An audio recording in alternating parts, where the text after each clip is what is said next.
Neno la Mungu katika kitabu cha Injili ya Yohana ule mlango wa 5 mstari wa 5 na wa 6 na wa 7. Neno la Mungu linasema hivi. Yohana 5:5, Yohana mlango wa 5 mstari wa 5, wa 6 na wa 7. Biblia inasema hivi: na hapa palikuwa na mtu ambaye amekuwa hawezi muda wa miaka 38. Na Yesu akamuona mtu huyu amelala, naye akijua ya kuwa amekuwa hali hiyo siku nyingi, alimwambia, wataka kuwa mzima? Yule mgonjwa akamjibu, Bwana, mimi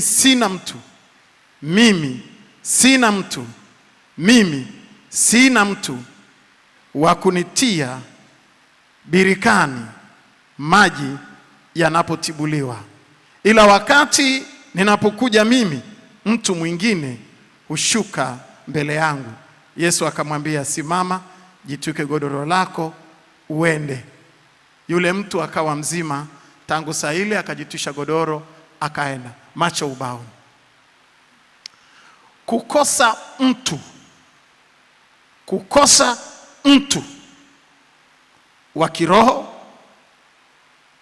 kwenye familia, kanisani, kwenye taasisi, kwenye nchi, katika bara la Afrika na duniani. Kukosa mtu ni kuchelewa kwa miaka 38. Kukosa mtu ni kuchelewa kwa miaka 38 kwenye maisha yoyote. Maisha ya kisiasa, maisha ya uongozi, maisha ya kibiashara, maisha ya huduma, maisha ya kifamilia. Kukosa mtu ni kuchelewa kwa miaka 38. Sasa nataka unielewe sawa sawa. Hebu punga mkono wako pamoja na mimi. Nataka unielewe. Manake kuna watu mna shombo, na kuna watu ambao mna mikogo ya kudharau watu. Duniani kuna rasilimali mbili. Kuna rasilimali pengine zinaweza zikawa nyingi, lakini mimi naangalia mbili kubwa. Rasilimali mbili kubwa: kwanza watu, pili fedha. Unfortunately, watu wengi wameangalia rasilimali fedha na kuweka kipaumbele kwenye fedha kuliko watu. Lakini mtu ndiye anayeleta fedha. Kwa hiyo kama unahangaika na fedha na ukaacha mtu, umekosa jambo kubwa sana. Umechelewa kwa maendeleo yako binafsi na ya kitaasisi kwa miaka 38. Yaani kuishi kwa kudharau mtu ni kuishi kwa kuchelewa na kwa kupoteza maisha yako na kuwa nyuma ya maisha kwa kiwango cha miaka 38. Mtu huyu alikaa kwenye hili birika kwa sababu alikosa mtu. Ahimidiwe, Yesu alikuja. Lakini kama asingelikuja, angeendelea kukaa hapo kwa sababu hakuna mtu. Sasa nisikilize vizuri. Nilikuwa naenda Dodoma. Nikawa kwenye treni ya SGR. Na rafiki yangu wa upande wa pili sio wa dini hii. Alikuwa amevaa kanzu, amevaa na kibarakashia, ametulia pale. Alafu upande wa pili kulikuwa kuna mtu mwingine amevaa suti, simfahamu, tumekutana kwenye SGR. Wakati tunaenda yule mmoja wa upande wa pili ambaye si wa dini hii, sio Mkristo, akanisalimia, mchungaji, habari za siku nyingi. Siamini macho yangu kama ni mimi niko jirani na wewe hapa na kuonaga kwenye simu. Au wewe ni pacha wake? Nikamwambia hapana, ni mimi mchungaji Kimaro.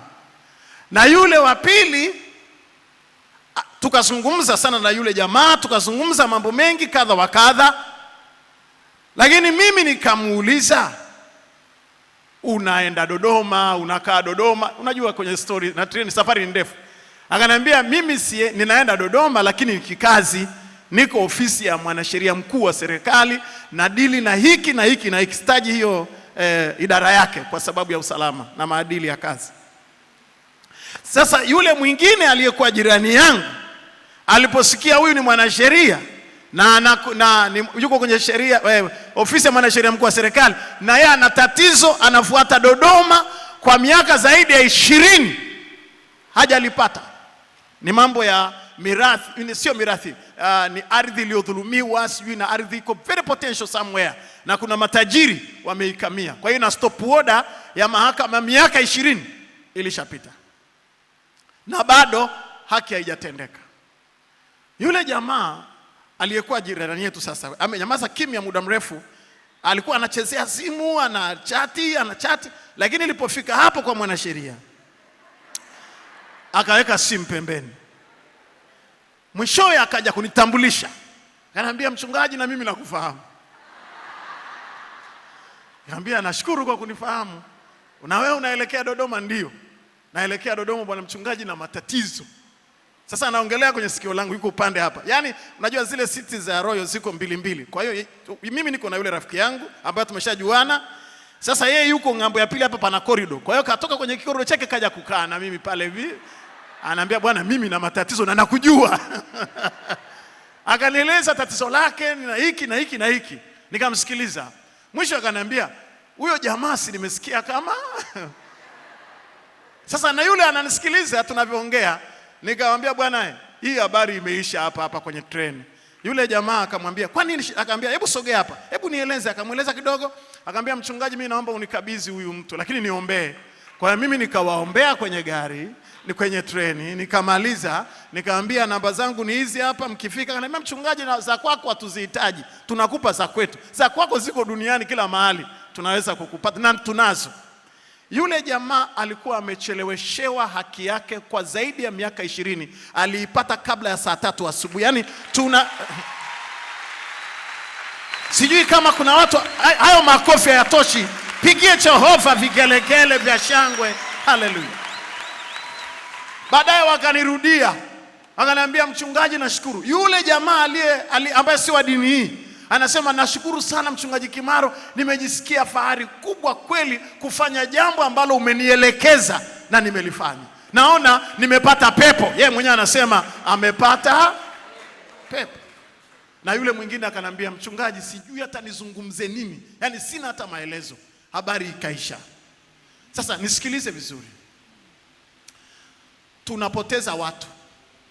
Hata kwenye ibada hii, kukusanyika kwenye kusanyiko kama hili, ukiwa una haraka ya kuondoka kabla ibada haijaisha, usio unakuja kanisani, kaa kwenu. Na kuomba tu, kaa kwenu. Pengine unaweza kusikiliza Radio Tanzania ukapata kitu. Lakini kwenye society ikishakusanyika kama hapa, hakikisha ukitoka kwenye hii jamii, salimiana na watu 4, 5, 6, 7. Huwezi kujua kuna mtu gani amebeba nini cha kwako. Hivi kuna watu wanaonielewa? Shida ni kwamba mahali teknolojia na sayansi imetufikisha, inatutenga na watu.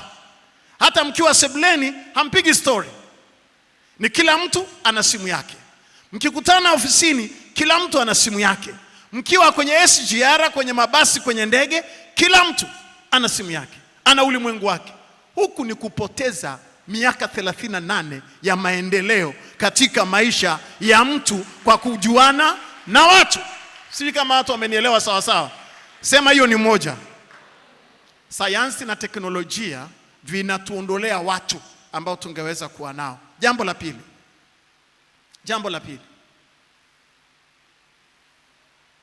Kama kijana na Mungu amekupa umri wa ujana, heshimu watu. Heshimu watu. Kwa sababu watu wana vitu. Lakini you need mentorship. Kitu ambacho ukipata mentorship wa biashara, ukapata mentorship wa kukusaidia kwenye huduma kama ulivyo Mlawi na wengine, ukapata mtu ambaye anakufanyia mentorship kwenye taaluma, utakuwa umedevelop speed kwa miaka 38 mbele. Yaani utakuwa na maendeleo ya haraka ya miaka 38. Na once unapokosa mentorship program utachelewa kwa miaka 38 according to the Bible.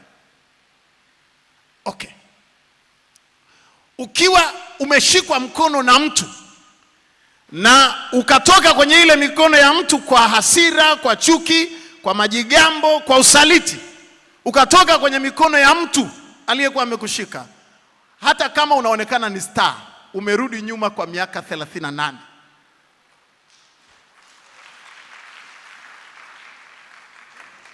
Na sasa nataka niwaulize jambo moja.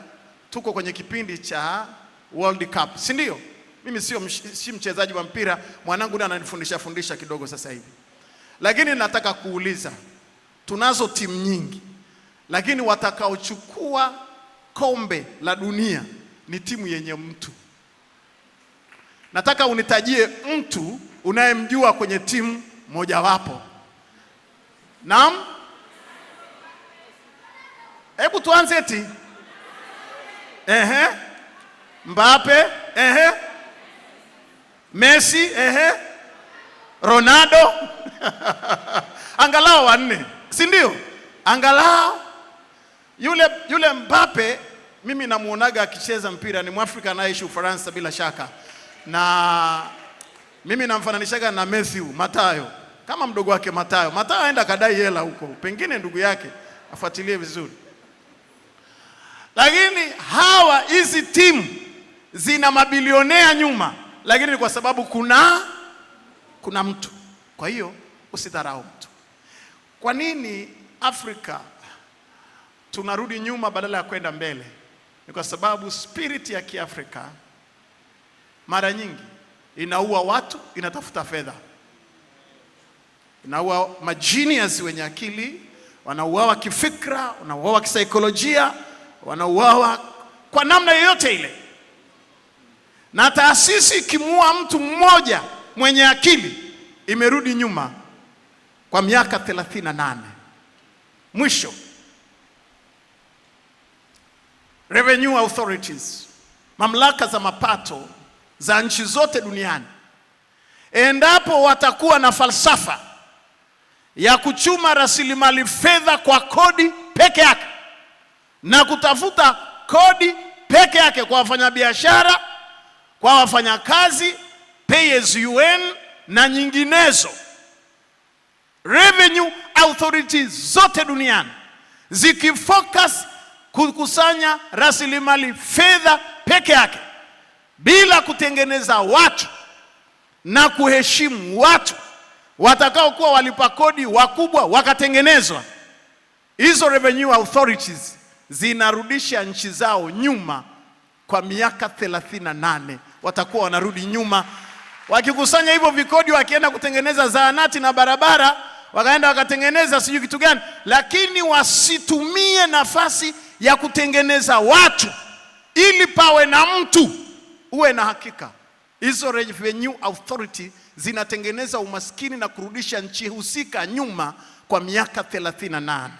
Kwa hiyo heshimu watu, na ni maombi yangu, tengeneza watu. Mesikia watu wamesimama hapa wa birthday wanajenga floor moja, ni watu. Sijapiga harambee, sijatafuta mgeni rasmi, sijawaambia watoe sadaka, siwajui kwa majina yao, watu. Sasa ninakuomba sana, una mtu? Hebu mwambie jirani yako, una mtu? Na kama una mtu, kama kuna mtu kwenye familia, alikuwepo Yusufu, mtu kwenye familia, kuna mtu. Hata kama ulikuwa umeshajitia, unajua kuna visirani vya kujitia, sitaka niongee naye, na kuambia kajipendekeze asubuhi hii, baada ikiisha kajipendekeze this morning. Maana yake unajitia kiherere mtu na kujifanya kuchefukwa. Unachefukwa una nini wewe? Una nini? Unachefukwa umeparalyze miaka 38. Once unapokasirikia mtu kwenye familia ya kwako, umerudi nyuma kwa miaka 38. Utarudi nyuma hata kama mmezaliwa kwenye tumbo moja, mama mmoja, baba mmoja, ili mradi ni mtu. Unajua, si nimesema kuna timu, lakini kuna mtu. ili mradi ni mtu. Kama kwenye taasisi kuna mtu, hata kama ulikuwa umeshajiapiza viapo vyako vya kipepo, kajipendekeze naye, ili mradi ni mtu. Ili mradi ni mtu, hakikisha una mtu. Yani kwenye maisha yako hakikisha una mtu. Hata ukiamshwa usiku mjini, useme nina mtu, na yule mtu ajue kuna mtu fulani ambaye ana asubuhi ya leo lazima nimvushe hapa, avuke aende. Washindi wachache wangesema amina, halafu angempigia Bwana makofi mengi. Haleluya. Pengine katika huduma yangu ya kichungaji, I don't mind about money. Money it is nothing. Fedha kwangu si kitu. Sintahangaika na sintaka nihangaike na fedha, nahangaika na watu. Yani hata hizi si hela hizi, ningekuwa nahangaika na hela ningeanza mnada kwanza ili msiondoke. Sina mpango na hizi. This is nothing. Watu. Kuna mtu mmoja hapa ambaye nimebadilisha mindset yake. Kesho atakuwa mtu wa tofauti. Washindi wachache wangesema amina. Haleluya. Hakuna thamani ya mtu. Hata Yesu alijua alikuwa na mtu. Kaburi la Yesu angezikwa wapi? Yesu angezikwa wapi? Angebaki pale aliwe na nini? Lakini Yesu alizikwa na mtu anayeitwa Yusufu wa Arimathayo. Kwa hiyo ukiona nikitamka watu, ninamaanisha usharika huu ni wa Kijitonyama kwa Alimaua, Mtogole, sijui wapi. Lakini ni address yetu tu, ila tuna watu. Ndio maana diocese wametupangia Wajerumani, tuna mahali pa kuwalaza. Kwa nini nilikotaja hizo address mnasomaje hizo namba? Nina watu. Inawezekana sina hela, lakini nina watu.